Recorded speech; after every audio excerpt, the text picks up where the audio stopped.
स्वामी विवेकानंद को तालियां इसलिए मिली कि सब लेडीज एंड जेंटलमैन कह रहे थे। जब मैंने रिसर्च किया, मेरी लुई बर्ग नाम की महिला ने 6 ग्रंथ लिखे स्वामी विवेकानंद की विदेश यात्राओं के। Swami Vivekananda in the West new discoveries इस नाम से।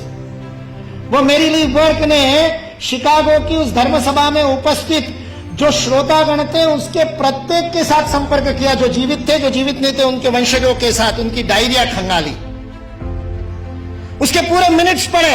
और उसके बाद में वो कहती है स्वामी विवेकानंद पहले व्यक्ति नहीं थे, चौथे व्यक्ति थे। उनसे पहले 3 लोगों ने ब्रदर्स एंड सिस्टर्स नाम का संबोधन किया था।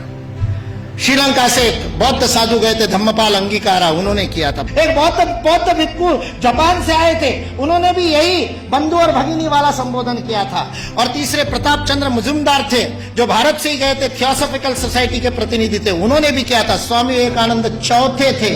उस सभागृह ने पहले 3 बार वो संबोधन सुना था, उसके बावजूद नाविन्य के कारण तालियां नहीं बजी थी 2.5 मिनट तक। उसके बावजूद 2.5 मिनट तक तालियां बजी, क्योंकि वहां खड़े हुए व्यक्ति के अंदर वह भातृत्व का, वह बंधुत्व का, वह अपनत्व का, वह आत्मीयता का, मेरा कोई है, इस प्रकार का बोध उस वाणी के माध्यम से श्रोताओं के साथ जुड़ा था।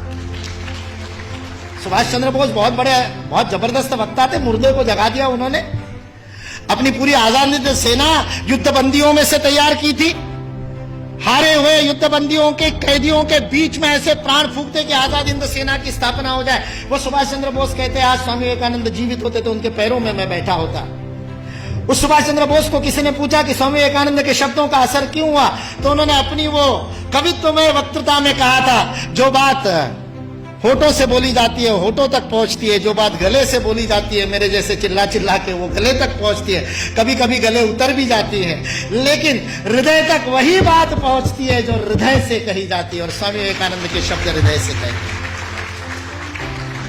सारा 1.5 महीने का अपमान विष का प्राशन करने के बाद ये शिव वहां खड़ा होकर के कल्याण के मंत्र बोलता है और अमेरिका निवासियों को बहनों और भाइयों कह करके बोलता है, जिन अमेरिका वासियों ने उसको खाने के लिए नहीं दिया था, दर दर की ठोकरें खाने पर मजबूर कर दिया था, यू ब्लैक गेट आउट कह करके जिसका हर दरवाजे पर स्वागत हुआ था, 1.5 महीने तक अपमान सहने के बाद उस अपमान के विष को पी करके भारत का हिंदुत्व का सच्चा प्रतिनिधि जिसने गर्व से कहो हिंदू है, उस दिन 11 सितंबर को पहली बार बोला था कि मैं गर्व से कहता हूं कि उस हिंदुत्व का मैं प्रतिनिधि हूं। वह स्वामी विवेकानंद सच्चे अर्थ में प्रतिनिधित्व करता है और उस पूरे सभागार को ही नहीं, पूरी अमेरिका को अपने भातृत्व बोध से बोधित करता है।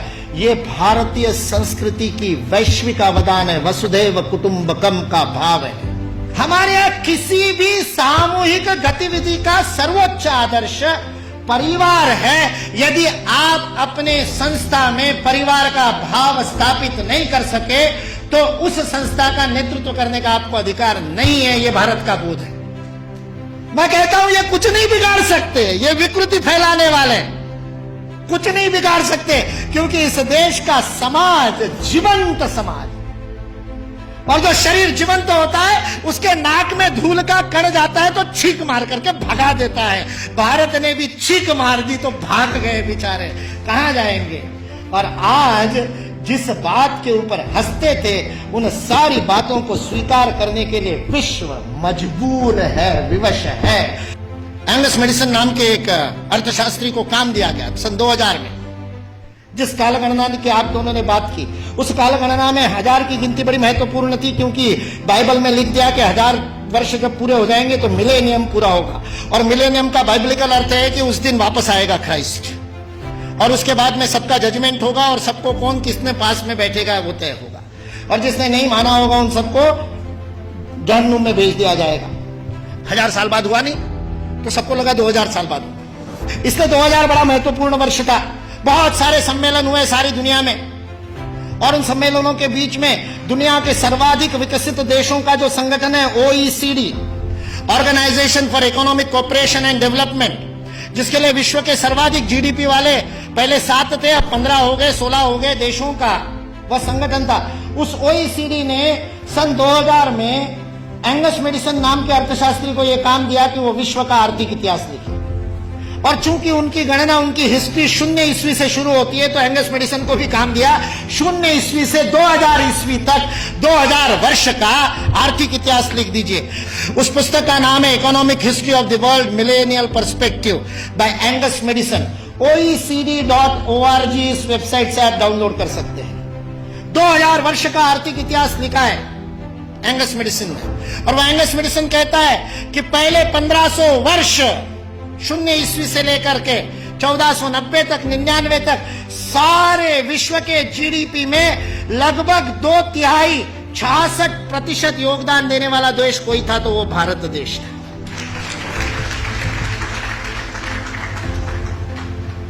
मैं सोच रहा था, इतिहास का मैं विद्यार्थी हूं, आपके जैसा इतना अध्ययन तो नहीं किया, लेकिन मैं सोच रहा था ये 1500 से क्या संबंध है। तो पता चला वास्को दी गामा 1498 में आया था और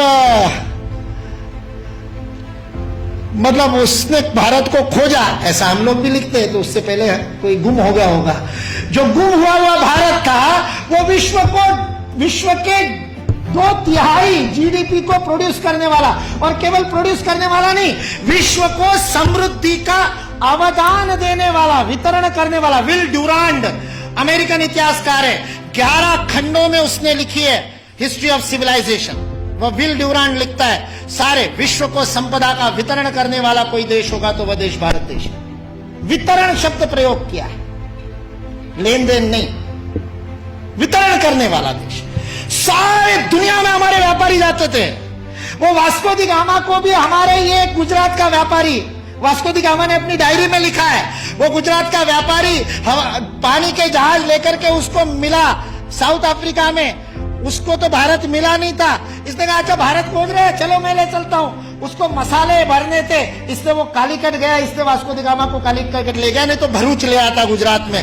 फिर हमारे इतिहास वाले लिखते कि वास्को दी गामा भारत को खोजता खोजता भरूच पहुंच गया। वास्को दी गामा को भारत के व्यापारी कान्हा भाई ने खोजा, मिल गया, और उसको कहते हैं भारत खोजने, चल भाई मैं दिखाता हूं, चल मेरे साथ, और साथ में ले। ये वास्को दी गामा ने अपनी डायरी में लिखा है, वो बेईमान नहीं है, उसको छिपा करके इतिहास की किताबें लिखने वाले बेईमान।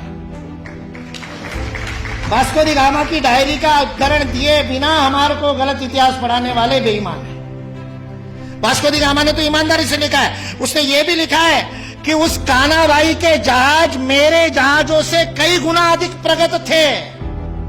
40 खेने वाले लगाने के बाद भी मेरे जहाज को उतनी गति नहीं थी जो उससे 3 गुना बड़े, 3 मंजिल वाला जिसके ऊपर डेक था, ऐसे जहाज को केवल 16 नाविक खेते थे। ऐसा कान्हाबाई का जहाज था। भारत की विज्ञान और तकनीकी की स्थिति अंग्रेज इस देश में आए तब सारे विश्व से अधिक उन्नत थी। ये अंग्रेजों में से कुछ ईमानदार इतिहासकारों ने लिख करके रखा। इसलिए जो इस गलतफहमी में है कि अंग्रेज इस देश में नहीं आते तो भारत में तो कोई विज्ञान ही नहीं होता, वो इस बात को समझ ले कि अंग्रेज इस देश में नहीं आते तो केवल भारत का ही नहीं, विश्व का विज्ञान आज है उससे अधिक प्रगत होता है।